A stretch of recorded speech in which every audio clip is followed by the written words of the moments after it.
Welcome to the Contractor Success Forum. Today, we are talking about project cash flow and how cash flow is king. And we are the Contractor Success Forum. We discuss financial strategies for running your business more profitably and successfully running your construction business. We have Wade Carpenter, Carpenter & Company CPAs with over 3 decades of experience. And we have Stephen Brown, a construction bond agent with McDaniel Whitley Bonding and Insurance Agency for over 30 years with experience underwriting and placing bonds for you as contractors. And I'm Rob Williams with Iron Gate Entrepreneurial Support System, driving profit in your businesses with decades of vertical integration as a contractor, a manufacturer, an aviator, and a financial strategist in the construction industry with you. Today, guys, we are talking about project cash flows and how cash flow is king. Stephen. Well, we've always used that expression, cash is king, for bonding purposes, having cash in your financial statement. But cash flow is king too, because you can't have cash without cash flow. Can you, Wade?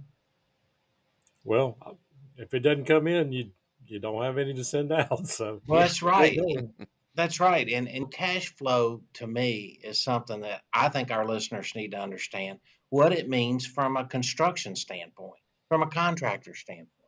Because cash flow to a contractor is really about managing the cash flow of each of your projects. Wouldn't you say? yeah, definitely. I know we were kind of talking earlier about the difference between the cash flow statement that you might see in a financial statement versus what actually happens on a job. You want to elaborate on that, Stephen? We were talking about that earlier, and you have one job whose cash flow is the tail wagging your cash flow dog. Cash flow is just all about the process of money coming in, cash flowing into your company, and then you paying out your expenses. But it's a lot more than that. We're talking about managing cash flow. A lot of times you might have a job that is having very poor cash flow and it's messing up the cash flow of the rest of your business. So, what can you do about it? Well, I guess from my perspective, for a lot of contractors, I try to say, well, look ahead on your cash flow. And for years, we try to do like a 5-year cash flow. Well, maybe that helps you plan or something like that, but really, it may have absolutely nothing to do with your job if you can't make it through the next quarter. So, what I've been focusing on is more of a short term cash flow plan. Like a 6-month cash flow tends to mean a lot more than a 5-year plan because we can get a lot more granular and know what's coming in. But even for a contractor that, they're living week to week. So, I've gone even lower than that. The 13-week, 1/4 cash flow projection can definitely tell you if you're going to be able to make payroll 2 months from now or something like that. If you look at it, and we're breaking it down by job. So, the faster you put together a cash flow statement and understand what your cash flow needs are for the next period of time, the faster you can react. If you don't know, you don't know, it just gets worse. That's the hard thing, I think, about understanding cash flow. When you're in a tough situation and what you don't know, it just makes things worse. It just makes it more stressful. And it doesn't have to be that way.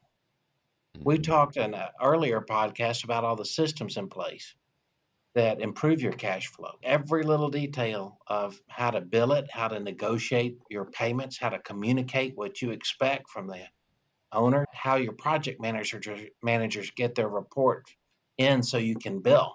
All of that we've discussed in the prior episode, but this week I was hoping we could talk a little bit about cash flow problems. Rob, what does it feel like to be a contractor with a certain job that's dragging you under? It was really interesting because as I think about this, when I was a home builder, we didn't have a cash flow statement that we looked at very much because these loans always funded us. They pretty much funded whatever we needed. And it seems like we were building fast enough and we'd have enough there. We didn't have a cash flow report.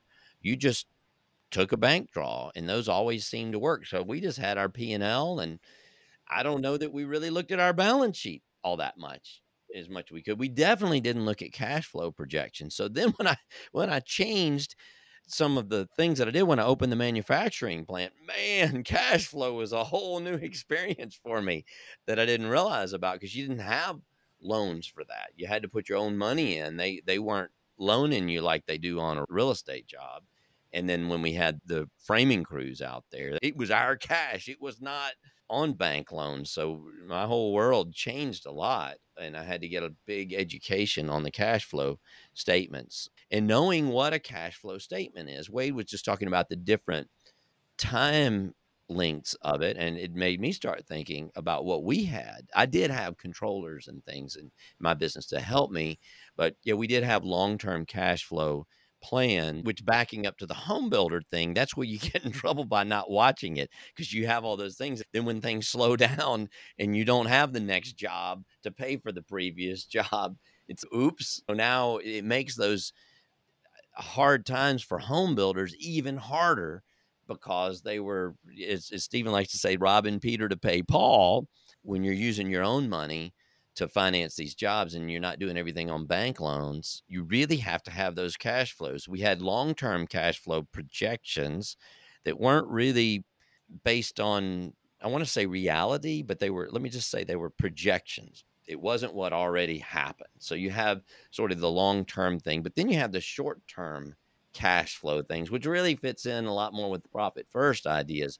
But what we had back then before profit first is, especially when we came to the Great Recession over there, 07, 08, 09, every day I had a cash flow report on my desk that they would prepare. And it was every single vendor and payment that we had in the payroll. And we were making sure that we were juggling our priorities. And that was on the very short term thing. Profit first. I wish I'd had profit first then, and then I wouldn't have had to go into all that effort to do that. We would have had the right buckets, because we were always fighting that day and then how much to take out. And we didn't have a proactive plan. We had that long-term cash flow based on projections, which are not reality, and those didn't happen when you had the downturn. So we believed all that. And I'm not even sure where the money was going, but it may have been going to equipment and things like that, rather than doing the profit first method, where when you're making that money, you put it in the buckets, and then that's what you buy your equipment with, because you've already earned it. Well, that makes a lot of sense. What do you do when you have different jobs that are performing differently and affecting your cash flow? How do you Well, manage that? that's where I kind of wanted to come back to what you were talking about, like a job cash flow. And I remember one example from several years ago. It was a concrete contractor that did 20 to 25 million a year. And they had taken on this one job that was going to last over, it was a couple of year job. And the bonding company was a little nervous about that too. Number one, because they had the 10% retainage, and they bill once a month like a lot of contractors, and they collect once a month. They were worried that they were going to run out of cash before the whole thing was done, even though they were a strong contractor. So what we did was, like, every month, at least for 12 months out, we would say, what are we going to bill on this job? And we're going to back out the retainage, what kind of materials and what kind of subcontractors are we going to have on it. And we actually made a list of every job. They still had several other jobs running, but every month we're projecting, this is what we're going to build, this is what we're going to have to pay out. And we showed the bonding company, and they loved it, number one. But number two, it helped my client go to their bank and say, we're going to have a little dip here in cash, we're going to need a little help. And they were glad to do it. And every quarter we would go in and update that cash flow projection. And it got down more into this is the details, but they love seeing the details. One thing I will tell you, in working with bankers, if you take a cash flow projection that's 5 years out, a lot of times it's like they won't do anything. It's like, we don't believe any of that. But if you show them this is how it's going to work, and sometimes that plan is not going to fall in place completely, but you see that consistently billing this much on that job, they feel comfortable with it. And they can see that, you put some time into this and really some effort in there. You're not trying to snow them, and you're really not going to run out of cash. Number one, it made the bonding agent and the underwriters happy. and it made the banks happy. And it solved your temporary cash flow problem because it takes money to borrow money. So cash management is everything. Because if you have to get a short-term loan from the bank or get into your bank line of credit, that's a job cost. We talk about how to plan around that. That's a big part of why you might consider business coaching for contractors. But also, from a cash flow standpoint, in your fiscal year end, there's a cash flow statement that comes right behind the balance sheet in there. And to me, it's nothing that I've ever really understood why it's in there. It shows, Wade, to me as a bond agent, it shows how you came up with the cash at the year end. And basically, it's your income and all the different expenses and the variables, like whether you sold equipment or bought equipment and so forth. And then you get the final cash allocation amount, and then it just goes under cash in the balance sheet. But it's not, to me, something that's particularly useful to planning your cash flow. Not really. No, it's not. It does tell you where, if you borrowed money or if you're investing, if you're getting deeper in debt and that kind of stuff, where did that money go? Where did the cash Right. go? But that's looking in the past. So you're in the car driving forward, but you're looking in the rearview mirror. What happened? That's exactly what I thought. That's a good way to put Yeah. that. Now, on the other hand, though, I think the cash flow statement is, for me, it is a good predictor because really I had not, as I said earlier, that was not a report that I was very familiar with. And it gave me a lot more perspective on what's happening outside of that P&L that's probably going to keep happening in the future years that you need to adjust for. It's the owners' withdrawals, those kind of things. What patterns are we seeing? And we want to get the owners' withdrawals, but are they taking any? Are they not taking any? Are they going to need some? So if you don't see any on there, you better say, well, where are you getting your money if he's not paying himself? It depends on how he pays himself or herself. And Right. and it does give me a lot of perspective, and it shows an area of things you can point out and change. So while it's not a plan, it is a big indicator for me that was missing on all those things with people that typically just look at the P&L. What kind of principal are you paying down? There's another big one. What kind of principal pay downs are you allocating that's not on the P&L? You may have a really fast one, or you may have a slow one that you need to slow down. How is that debt structured? I know in our past history for the cash flow, our debt structure was probably one of the most important factors that either clobbered us or made us be able to, because most of the time we had a pretty flexible debt structure. And I remember, say, the buildings that we owned, the renewals of those debts, those were the killers for us in the bad times. The cash flow statement doesn't directly say that, but you can see where that money's going out in planning that debt flow structure. So if you see a chain of principal reductions, is that something that's going to always happen? Can you renegotiate that? Like the home equity Wade mentioned earlier is more flexible up and down, or some kind of a line rather than a structured note. Right. Well, I guess this is about cash flow, but I also think exactly what Rob's saying, that accounting is history, and you definitely can learn stuff from that. And unfortunately, a lot of accountants are in the business of simply recording history. But when you can take that history and look forward, that is when it's valuable. I personally enjoy, after 30 years of doing this, yeah, I can spit numbers back at you, but if we can sit down and tell you what it means and help you run a better business, grow your business, that's all what it's about for me at this point in my life. Well, it seems to me it's the more exciting end of accounting. Yeah, definitely. And, there are definitely, when we're talking about cash flow projections, there are some quirks to construction that you don't see in other industries. Retainage is one of the biggest ones. But we have these things like pay when paid clauses, and whether we're on the receiving end or the paying end of that, there's a lot of implications. There's some different accounting, and it does make doing a traditional cash flow statement or cash flow projection harder. And that's exactly why you need to get down on the job level when you're doing a projection for a contractor. You can say that all day long, but knowing when this job is going to end, well, hopefully a month from that, after you do your final bill, you're going to collect this big retainage check. Well, there's going to be some huge ups and downs in cash flow.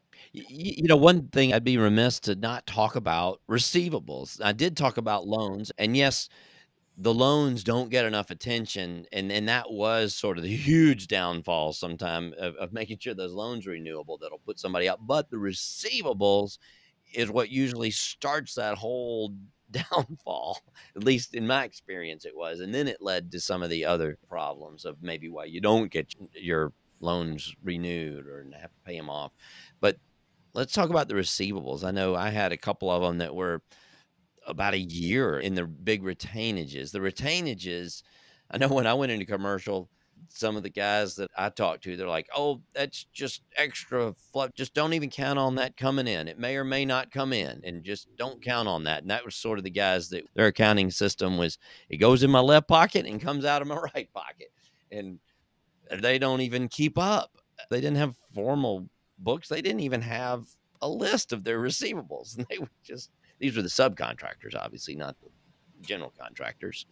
But anyway, we get into that cash flow thing. What is the plan if your receivables do get slow? And what is the plan way to even plan on your growth? And that's probably the main thing when people come to us. They're growing out of their troubles, they think, by getting more sales, but their receivables are 90 days and their payables are 5 days. And we think that's just common sense now, but most everybody comes to that and they don't realize that that's a problem. Yeah, I see it all the time too. That's where most of contractors' money is tied up, either the receivables or their WIP. And when I say WIP, that is, you got the money tied up in paying your labor, your subs, your materials. And if you don't get that bill out the door, number one, you're not going to get that cash in the door. So it doesn't turn into a receivable until you get that bill out the door. And too many contractors are very lax on those things. And if you get me started on that one, I'll start preaching. You know, Wade, that's a great point. You just pointed out to me that I hadn't really put that together. I didn't ever know what WIP is. And for your listeners, that's work in progress, if you don't know what that is. And I didn't know that term. Was a home builder, we had all this work in progress. But as I said earlier, the banks paid you that. And the way these notes were structured, we had our payables out 30 days, we're monthly. And so we actually got a lot of money in. So we weren't ever concerned about more WIP as a home builder means more money. It's opposite when you're in the businesses, usually as a general contractor or a subcontractor. The more work in progress that you've got, the harder the cash flow is because you don't typically have a bank inspecting your jobs and giving you all the money. And then in our situation, we had to buy all the lumber. So we had a ton of lumber, and it was interesting to me that the banks don't finance that, or a very low percent, even if you've got it all sitting in a nice enclosed warehouse. That was out of pocket. That was sort of a rude awakening to me that they don't loan on that. They loan on a completed home, but not on lumber that's sitting there, not installed. There's no value to it until you bill it. And a lot of people forget what you were saying. If you're trying to grow your construction business, number one, if you keep your regular receivables at 30 days and your payables at 30 days, but you got a ton of retainage, well, your real days to collect that retainage and maybe 70, 80, and it's not uncommon to see that. And what a lot of people also forget is if you double your company, you want to grow, maybe you're $1 million company, you want to be a $2 million company, typically you will see your receivables double. And that's where you got to have the cash flow to grow it. You either have to have financing, or a lot of people are not in the place to get financing. So you need to have a plan, number one, and plan to get there to be able to fund the growth. And I could go into it, but there's a concept in finance called the fundable growth rate model. And essentially what it says is the only way you're going to grow is from your personal cash flow or getting it from somewhere else. A lot of people would sit down and say, yes, I want to be a $5 million contractor next year. Well, how are you going to do it? By looking at your cash flow.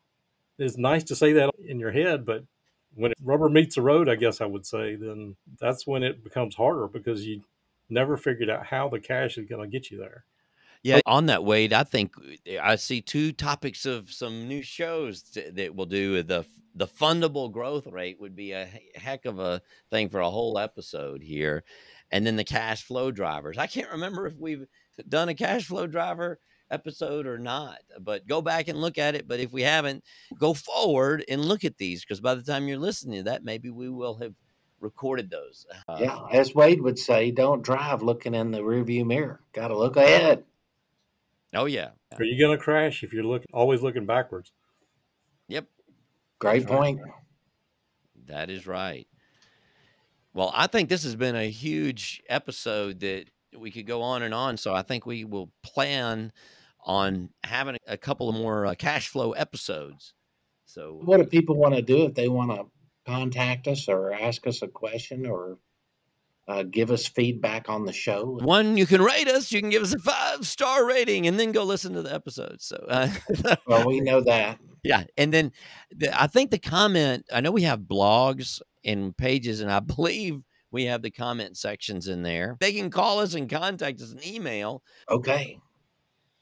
All right, guys. Well, this has been the Contractor Success Forum.